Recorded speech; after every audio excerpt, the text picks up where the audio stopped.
wheatfield with crows.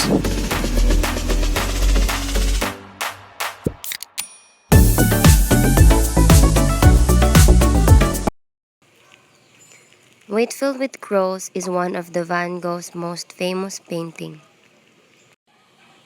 It is often claimed that this was his very last work. The menacing sky, the crows, and the dead-end path are said to refer to the end of his life approaching. But that is just a persistent myth. In fact, he made several other works after this one.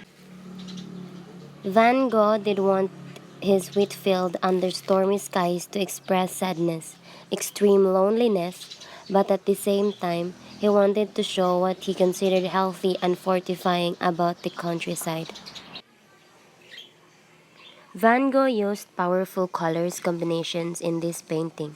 The blue sky contrasts with the yellow-orange weight, while the red of the path is intensified by the green bands of grass. Vincent van Gogh is one of the most widely known and influential post-impressionist artists throughout all history.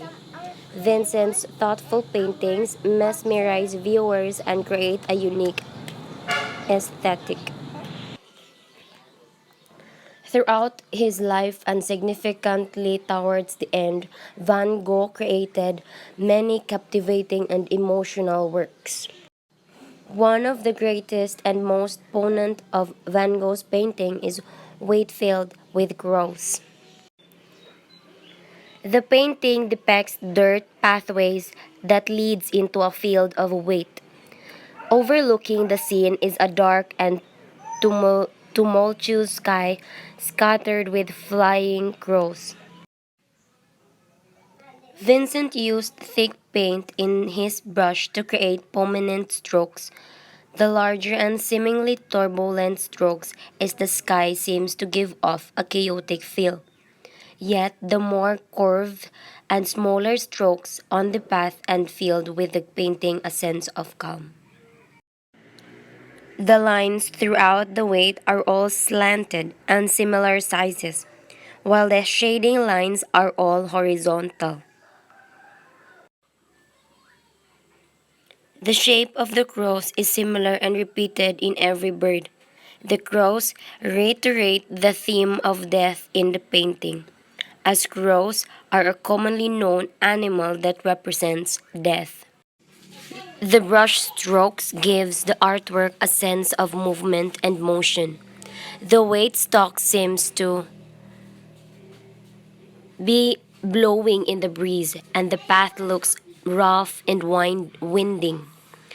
Through showing different angles and using perspective, Vincent van Gogh's development in stylized representations of nature, created by the application of dark color, bold lines, and thick paint, all show an expressionistic views of the natural world as seen through the eyes of the artist. The singular format of the canvas is matched by the vesta itself, a field opening out from the foreground by way of three diverging paths. It created a disquieting situation of the spectator who is held in doubt before the great horizon and cannot moreover reach it on any way of the roads before him. These end blindly in the field or run out of the picture.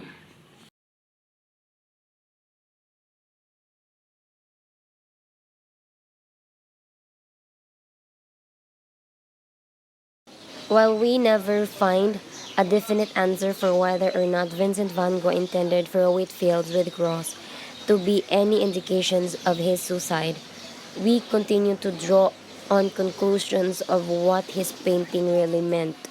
Even though we can say with certainty that this was not Vincent van Gogh's last painting, the subject matter and formal elements suggest that it probably was. Intended or not, some indications of Van Gogh's unhappiness. I can say that this is a successful kind of artwork. Since this painting is expressing its emotion, it gives big impact to the viewer because of its beautiful creation.